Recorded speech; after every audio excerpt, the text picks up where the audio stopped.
नमस्कार, राधे राधे। भीष्म पंचक 12 नवंबर से 16 नवंबर तक है। इसकी पूजा विधि विधान जानिए।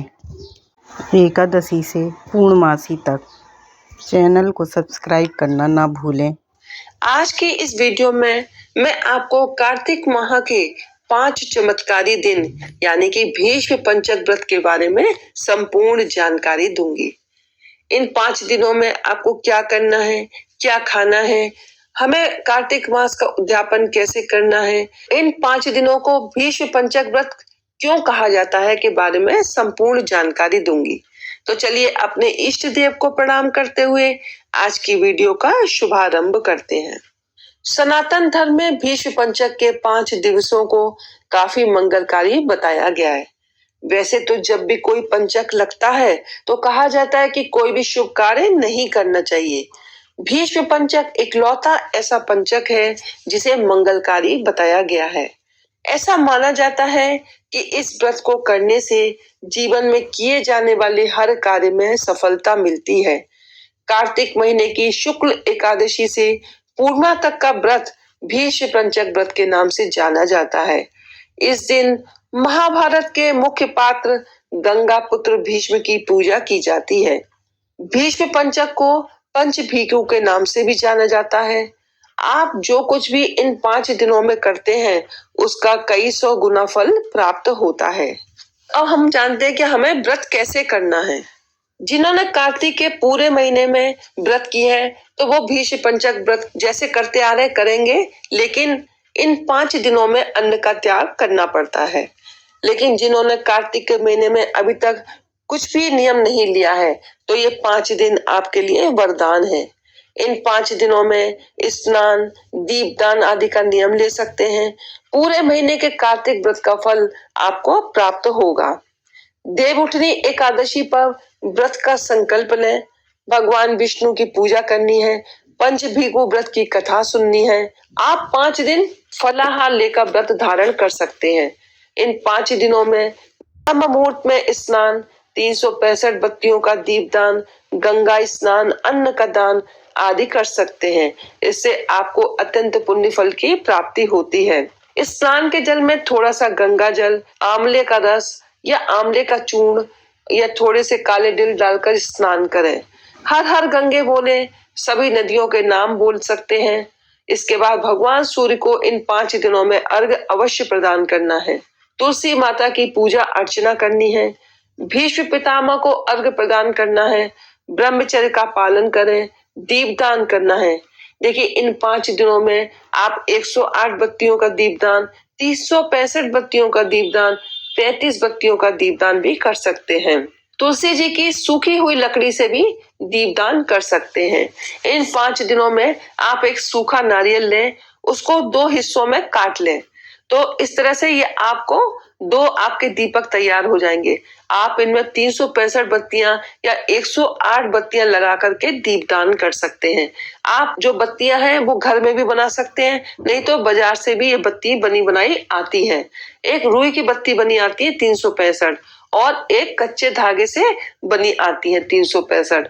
तो आप उन कच्चे धागे वाली बत्तियों को लेकर के इस तरह से दीपदान कर सकते हैं।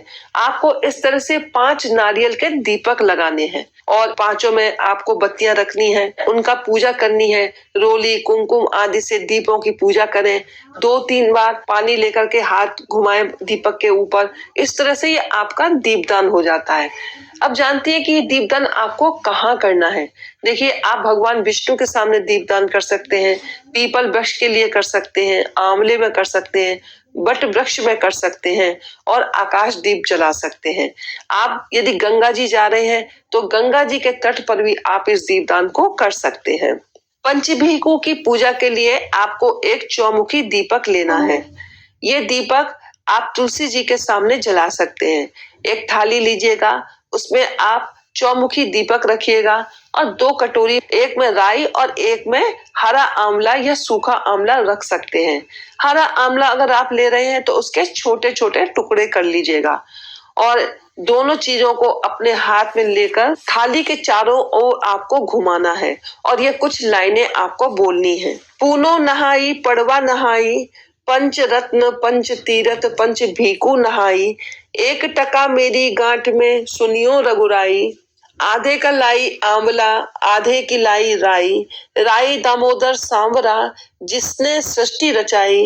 राजा के घर उतरी पुत्री बनकर आई, राजा लाया ब्याह कर रानी बनकर आई।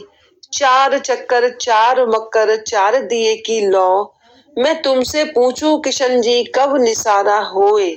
जब आएगा कार्तिक का महीना तब निसारा होए, जब नहाएंगे कार्तिक का महीना तब निसारा होए। इस तरह से आप ये लाइनें बोल सकते हैं और ये जब पूरी हो जाए उसके बाद जो आपके हाथ में राई और आंवला है उसको दीपक की थाली में रख दें। तो इस तरह से आप ये पंचभीकों की पूजा कर सकते हैं। आपको ये एक ही दिन करना है, पहले एकादशी वाले दिन कर सकते हैं या पूर्णमासी के दिन भी कर सकते हैं। ये जो पंचभीकु व्रत है, ऐसा कहा जाता है कि महाभारत में कुरुक्षेत्र युद्ध की समाप्ति के बाद भीष्म ने अपना भौतिक शरीर छोड़ने से पहले व्रत का पालन किया था। इस व्रत के महात्म्य का वर्णन पद्म पुराण में मिलता है। यह व्रत रखने से संयम और सात्विकता आती है। इस व्रत में आपको अन्न का त्याग करना पड़ता है। आप फलाहार ले सकते हैं, दूध दही आदि ले सकते हैं, इसमें अन्न नहीं खाया जाता है, बस इस बात का ध्यान रखना पड़ता है। कार्तिक पूर्णिमा पर आपको अपने इन व्रत का उद्यापन करना है। फिर पड़वा पर चिड़ा चिड़ी की कथा सुनकर भगवान को खिचड़ी का भोग लगाकर अपने व्रत का पारण करते हैं। पंचभीकु व्रत में देखिए तर्पण भी किया जाता है। भागवत महापुराण या गीता का पाठ करना चाहिए। निसंतान दंपति को संतान की प्राप्ति होती है, सुख सम्मान में वृद्धि होती है। जो तर्पण होता है वो भीष्म पितामह के लिए किया जाता है। तो आप इस तरह से अपने व्रत को पूर्ण कर सकते हैं। अब हम जानते हैं कि ये भीष्म पंचक व्रत इनको क्यों कहा जाता है। तो इसके लिए एक छोटी सी कथा आती है, वो मैं आपको सुनाती हूँ। जब महाभारत का युद्ध समाप्त हुआ तब भीष्म पितामह सूर्य के उत्तरायण होने की प्रतीक्षा कर रहे थे और पांचों पांडवों को उनके पास लेकर भगवान कृष्ण गए, क्योंकि जो भीष्म पितामह है वो बाणों की शैया पर लेटे हुए थे। जब भगवान कृष्ण पांचों पांडवों को लेकर उनके पास पहुंचे तो युधिष्ठिर जी ने भीष्म पितामह से राज्य संबंधी उपदेश देने की प्रार्थना की। तब उन्होंने 5 दिनों तक राजधर्म, मोक्ष धर्म, वर्ण धर्म आदि का उपदेश दिया। इससे भगवान कृष्ण प्रसन्न हुए। उन्होंने कहा कि हे पितामह, आपने जो ये 5 दिनों तक उपदेश दिया है उससे मैं अत्यंत प्रसन्न हूँ। आपकी स्मृति में मैं ये भीष्म पंचक व्रत स्थापित करता हूँ। जो लोग इस व्रत को धारण करेंगे वे कई प्रकार का सुख भोग कर अंत में मोक्ष को प्राप्त होंगे। उन्हें पुत्र पौत्रादि धन धान्य की कोई कमी नहीं रहेगी। वे आयु पर्यंत हर प्रकार के भौतिक सुखों को प्राप्त करेंगे। ये शास्त्रीय प्रमाण है इस व्रत का। तो यदि आपने अभी तक पूरे कार्तिक के महीने में कुछ नहीं किया है तो आप इन 5 दिनों का लाभ उठा सकते हैं। इस व्रत के कुछ नियम है जो हमें ध्यान में रखने चाहिए। देखिए, आप सबसे पहले व्रत का संकल्प लेंगे और जब आप स्नान करेंगे तो आपको तारों की छांव में ही स्नान करना है। आपको ज्यादा से ज्यादा मंत्र का जाप करना है। विष्णु सहस्त्र नाम का पाठ करिएगा। ये विधि मैं आपको बहुत सरल तरीके से बता रही हूँ, क्योंकि जो शास्त्रों में वर्णित है वो विधि थोड़ा सा कठिन है, मुश्किल है। हम गृहस्थियों के लिए ये विधि आसान है। आप इस विधि से भी आप पंचभीकु व्रत कर सकते हैं। तो जितना इन 5 दिनों में मंत्र जाप किया होता है उतना ही हमें लाभ प्राप्त होता है। आकाश दीप भी आपको अवश्य प्रज्वलित करना है। ये जो व्रत है, वैसे तो जो शास्त्रों में लिखा है निराहार लिखा है कि निराहार रहकर व्रत करना चाहिए, लेकिन ये संभव सबके लिए नहीं है। तो आप एक समय फलाहार कर सकते हैं। आप दिन में चाय दूध आदि ले सकते हैं, ड्राई फ्रूट्स वगैरह खा सकते हैं और शाम की पूजा के बाद आप भगवान को फलाहार का भोग लगा करके अपना भी व्रत खोल सकते हैं। उद्यापन आप कार्तिक पूर्णिमा को करें तो इसमें आप क्या कर सकते हैं कि आप पंडित पंडितानी को बुला करके अपने घर में भोजन करा सकते हैं और ऊनी वस्त्रों का दान दें। छाता, जूते, चप्पल, गर्म कपड़े आदि का दान दे सकते हैं। और जो आपकी श्रद्धा हो जो जितनी आपकी सामर्थ्य हो उस हिसाब से दान दक्षिणा दे करके आप अपने व्रत को पूर्ण कर सकते हैं। यदि आप इन 5 दिनों में चाहें तो आप अखंड दीपक प्रज्वलित कर सकते हैं। अखंड दीपक जलाना करना भी बहुत शुभ माना जाता है। तो इस तरह से आप अपने व्रत को पूर्ण करिएगा और व्रत का फल आपको अवश्य प्राप्त होगा।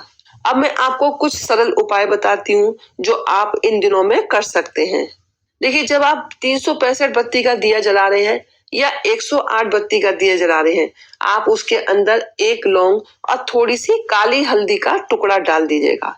ये अत्यंत शुभ माना जाता है। यदि आपने अभी तक कोई भी दीपदान नहीं किया है तो आपको दीपदान अवश्य करना है। अंधेरे स्थान पर दीपदान का विशेष महत्व है।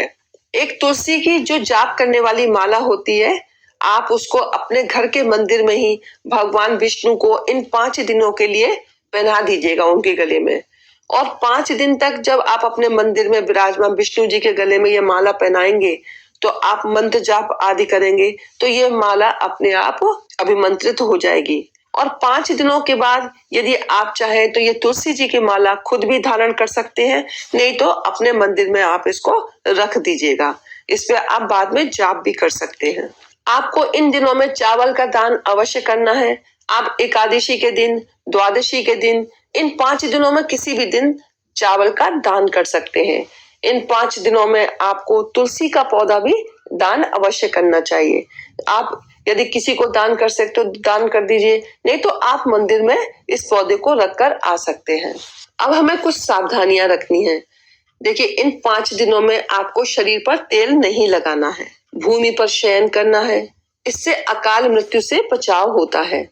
आपको बैगन, करेला, दही, मांसाहार, चावल आदि नहीं खाने हैं। लाल मसूर की दाल आदि का सेवन नहीं करना है। तो ये छोटी छोटी सावधानियां हैं जो आपको रखनी है। आपके द्वारा कोई आहत ना हो। आपको मन, वचन और कर्म से सात्विक रहना है। सभी का आदर और सम्मान करना है। पशु पक्षियों को खाने के लिए कुछ ना कुछ अवश्य देना है। आप इन छोटी छोटी सावधानियों को ध्यान में रखिएगा और अपने व्रत को पूर्ण करिएगा।